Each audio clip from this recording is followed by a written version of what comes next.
Since visiting the Great Smoky Mountains Railroad as a toddler, and then learning about the activation of their Consolidation Type 280 steam locomotive number 1702, I have wanted nothing more than to get back to the mountains and view this amazing little railroad in action. Those dreams finally became reality after arriving in Maggie Valley, North Carolina for a weekend full of chasing steam through the Smokies. It was December 28, 2017, and by 3:40 the golden hour was already upon us as the sun quickly set behind the mountains. We had dedicated the entirety of the next day to chasing the railroad's Tuckaseegee excursions running from Bryson City, North Carolina to Dillsboro, North Carolina, and back. We started our day off in Bryson City where the GSMR is headquartered. My whole family had set aside the day to come out and chase with me, but none of them were just quite as excited as I was to see the 1702 in action. We set up about half a mile east of town where the tracks cross over Deep Creek and begin to parallel the Tuckaseegee River for much of the trip. At 11:02 a.m., the train rounded the curve, beginning a full day of train chasing through western North Carolina.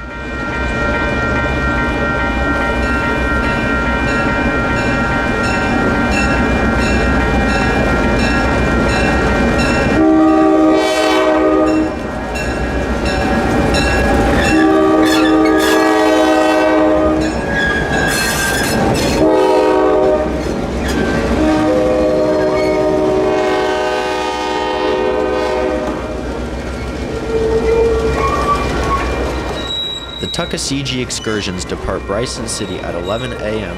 and travel an hour and 15 minutes east over 16 miles of track into Dillsboro, North Carolina. Just east of Bryson City and past Deep Creek is the summit of the grade at the fields of Ferguson, where the track then drifts downwards towards Elah. In Elah, they cross the Tuckaseegee River and wind their way to Whittier, where the North Pole is staged for the Polar Express runs. From Whittier, the tracks cut through the farmland of Thomas Valley and Wilmot until they hug the Tuckaseegee through Barker's Creek and into Cowee Tunnel. Just after exiting the tunnel, they cross the river again, pass through the engine shops in Dillsboro, and arrive into downtown. Once arrived, passengers have an hour and a half layover until the train reverses direction and heads back west for Bryson City. Because the 1702 semi-permanently faces west, it's getting towed to Dillsboro and will lead the train on the return trip into Bryson.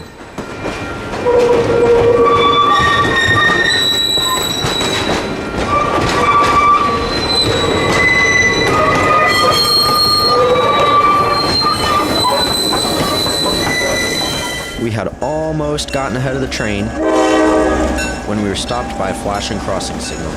This was along the one-lane, pothole-ridden dirt road known as Deep Creek, which is basically the only way to chase trains in and out of Bryson City. Needless to say, it's a chore to do so.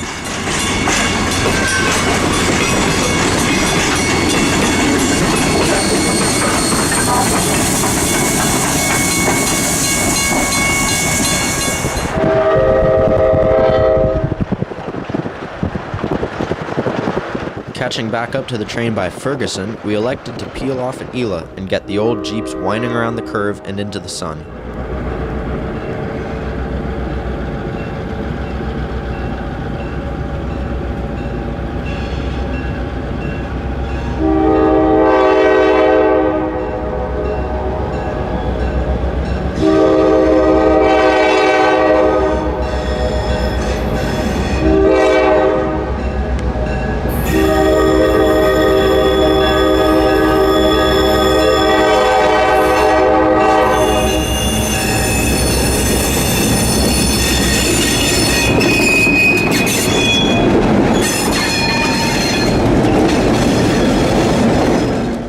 From Elah, we broke off early in hopes to circle back to a good spot in Thomas Valley. The location in question turned out to be no good, and the train was sneaking up on us by the time we had gotten our bearings straight.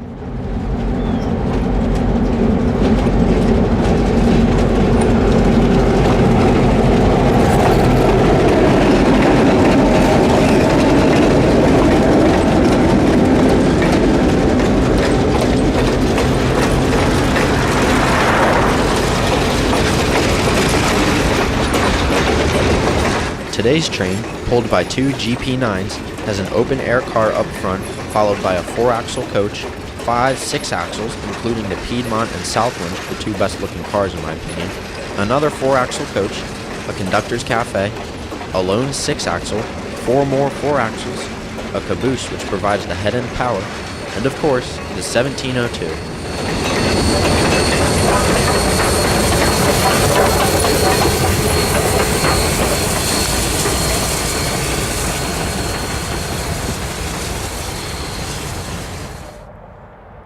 Moments later, and we were right down the road in Wilmette along with several other rail fans for a long shot through the farmland.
After pulling over for a drone shot near Barker's Creek, we found ourselves in Dillsboro for the eastbound Tuck train's arrival.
And an hour and a half later, after lunch in the neighboring town of Silva, we came back to Dillsboro just in time to hear this.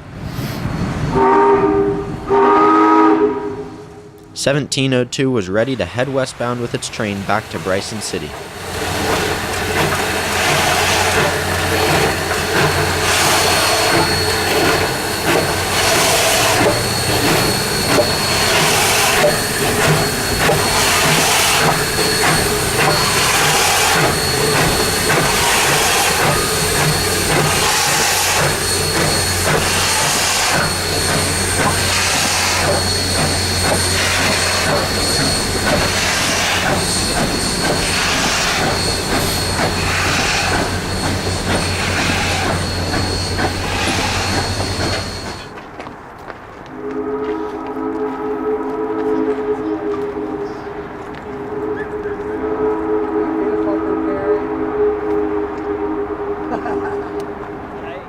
Just after exiting Cowee Tunnel, the tracks passed through Barker's Creek, a well-known spot by rail fans.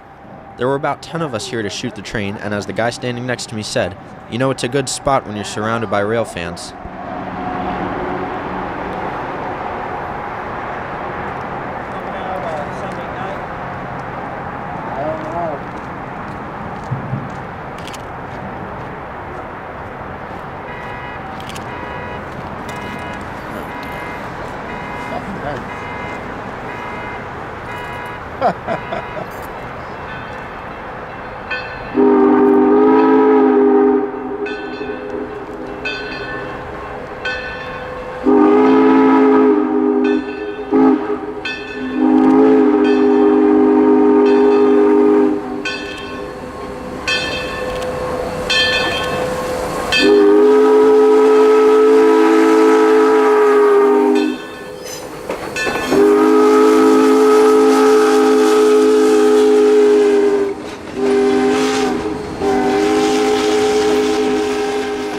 Well, he was right. Barker's Creek didn't disappoint in the slightest.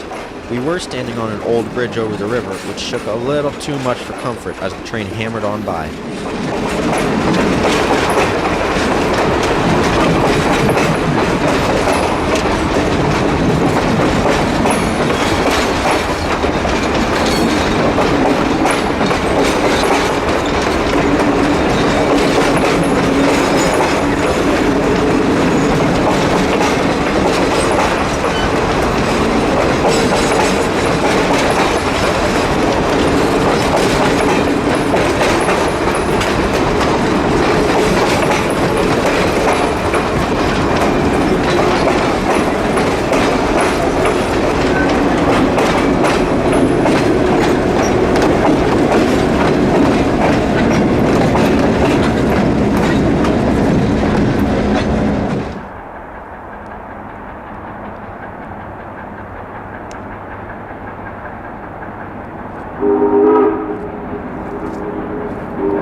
Since the train's max speed was 20 and ours was 50, getting ahead of it was not a problem at all. Therefore, we had the luxury of getting picky with our spot. And as the whistle echoed through the mountains and the streamlined maroon, white, and gold train came around the corner, we knew it had paid off.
After quickly making our way through Thomas Valley and Whittier, we found ourselves back at Ela, this time to get the much sought-after head-on bridge shot. Yet again, there were many other rail fans at this location, most of which had been chasing alongside of us the entire day. The 117-year-old bridge is still serving the Murphy branch well, and framed the 1702 nicely as it continued the trip west to Bryson.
The last and best shot of the day was at the west end of Deep Creek, where the 1702 thundered through the mountains and into Bryson City. We had brought a day filled with train chasing full circle, as this was the same spot we had started the day off, just this time looking east.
That was about it for the day as far as 1702 goes, but we were far from finished with our documentation of the GSMR. The very next day, December 30th, me and my dad were back in Bryson. After dropping off my mom and sister at a car rental place in Waynesville, 40 minutes away, we had only a minute or two to spare before the day's tuck train got underway. And as soon as 11 a.m. rolled around, it was time to go.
Passing a train on Deep Creek, as we came to learn, is nearly impossible.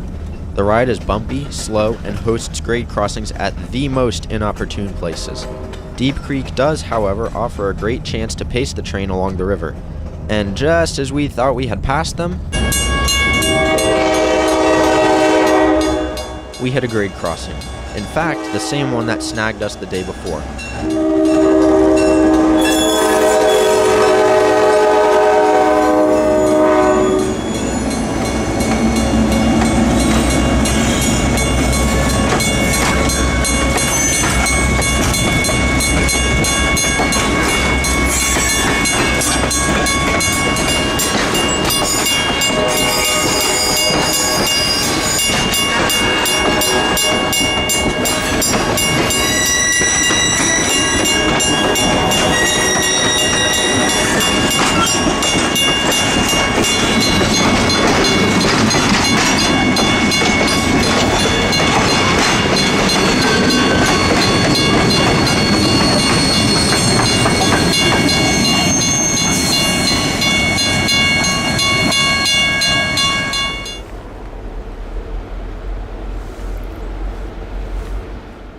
Up next was the bridge at Ela, this time facing away from the river.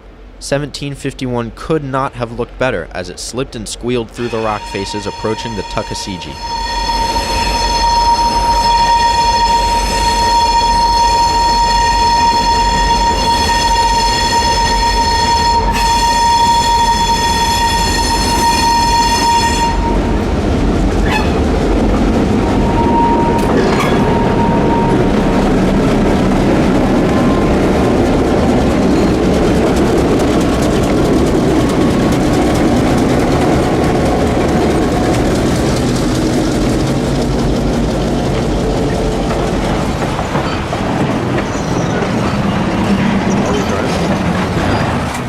While the Great Smoky Mountains Railroad is technically both a freight and passenger railroad, they currently only operate tourist trains, but as the engineer of 1702 told me, the company is actively seeking freight business.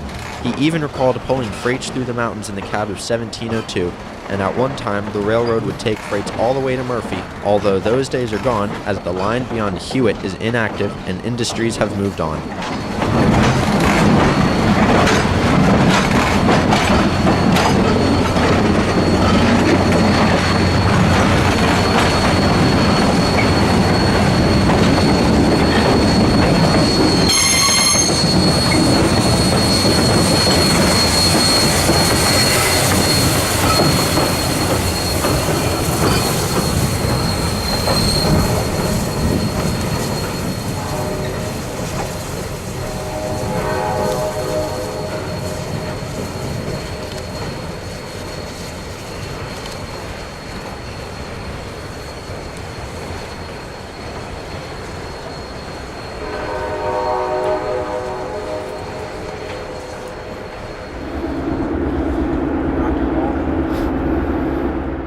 Setting up somewhere in between Thomas Valley and Wilmette, we had scouted out two excellent curves to watch the train negotiate. It seems like every angle makes the 1751 gleam because this, too, looked magnificent.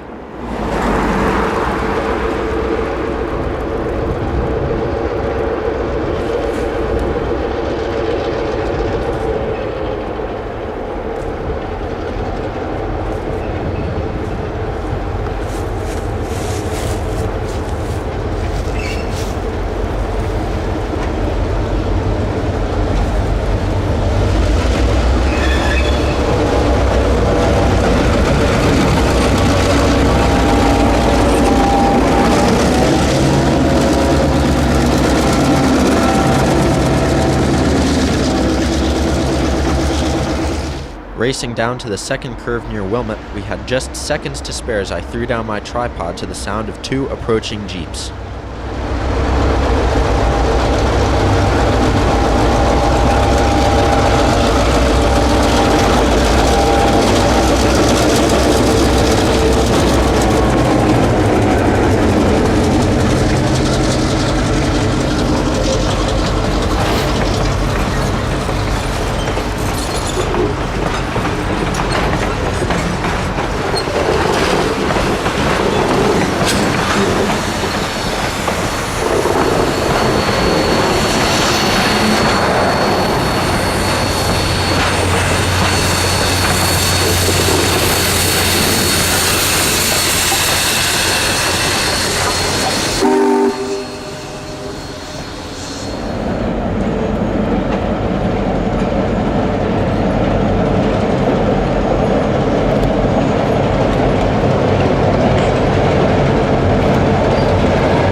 Here we see the train creeping along the Tuckaseegee River through Barker's Creek.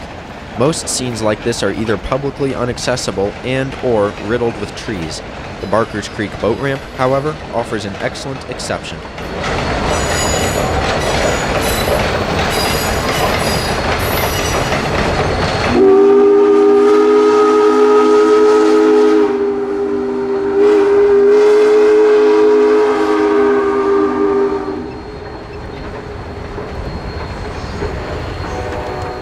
Setting up at the Dillsboro shops, we see the Tuck train strolling past the 777.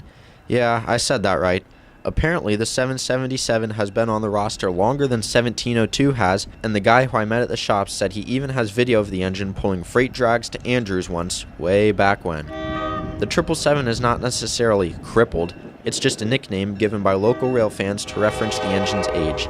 In fact, the railroad seems to keep these old Jeeps in tip-top shape. Just another thing to love about the GSMR.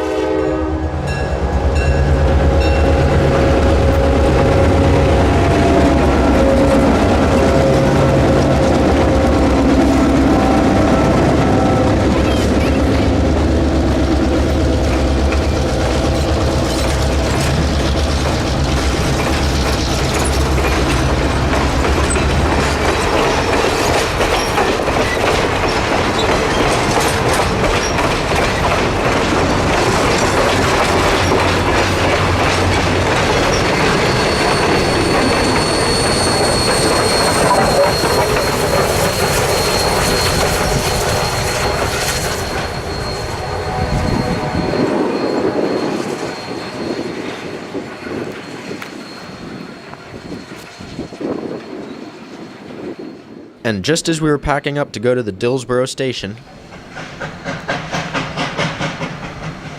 this happened. The 1702 puffs solo into the shops, obviously catching us by surprise. They had some switching to do in order to pull out the Nantahala, an open-air car reserved for New Year's Eve's Polar Express trains.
After digging the Nantahala out of the storage line, the 1702 reverses out of the shops and down the tracks towards downtown. A while later, and it was time for the trip back to Bryson. This would have been an awesome scene, but some people are a special type of inconsiderate. Needless to say, I was pretty upset.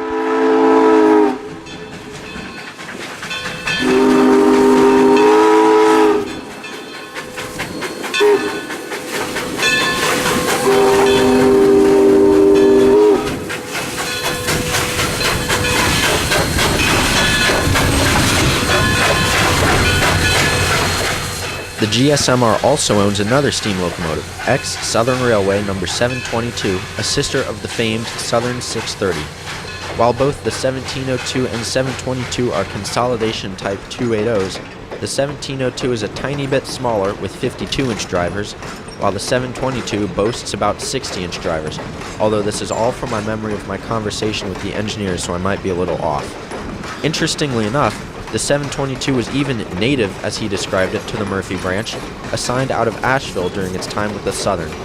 Currently sitting in the Dillsboro shops, the GSMR hopes to have the 722 up and running alongside the 1702 in 3 years or less. That green tender belongs to 722 and should provide some good fun trying to get it off that rusted sidetrack. Back to the Barker's Creek boat ramp with the sun straight across from us. But you get what you can, and I was just excited to see the 1702 clambering along the river.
on to Wilmette, where we finally got a scene we had been eyeing since our arrival.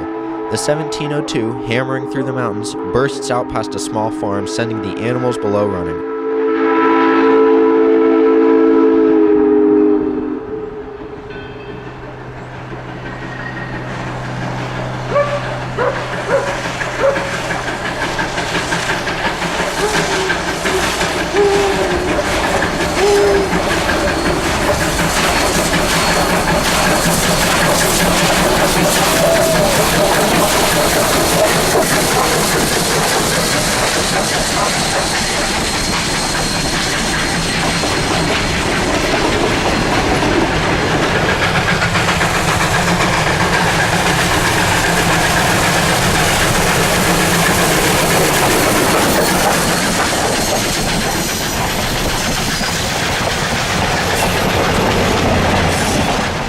We opted for another long shot at Thomas Valley. As soon as I got set up, I started eyeing the spot down by the farm, thinking about how good it might turn out. I probably could have made it if I ran, but I figured I'd rather be safe than sorry.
The Great Smoky Mountains Railroad is relatively quiet, although both railfan and tourist attendants pick up significantly when they bring out the steam engine. During their off-season from January to August, the GSMR runs only 1 or 2 excursions a week and switches off every month or two between the Nantahala and Tuckaseegee runs. The Nantahala route, in fact, hasn't seen any trains since the beginning of December and won't see them again until March.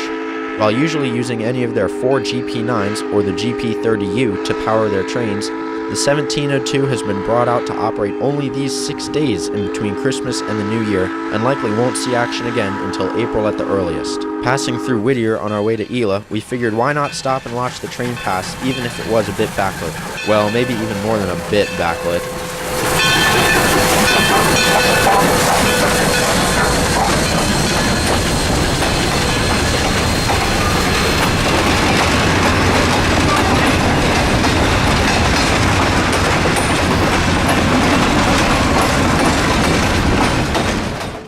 Back again to the curve at Ela. One of the best shots of the trip, we had made it just in time from Whittier to see the train charging through town, easily making the 2% grade to the summit at Ferguson.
From Ferguson, the tracks leaned downwards into Bryson City past Deep Creek. I had sprinted up the hill to get this shot and made it with literally about 20 seconds to spare. If you listen closely, you can probably even hear me panting.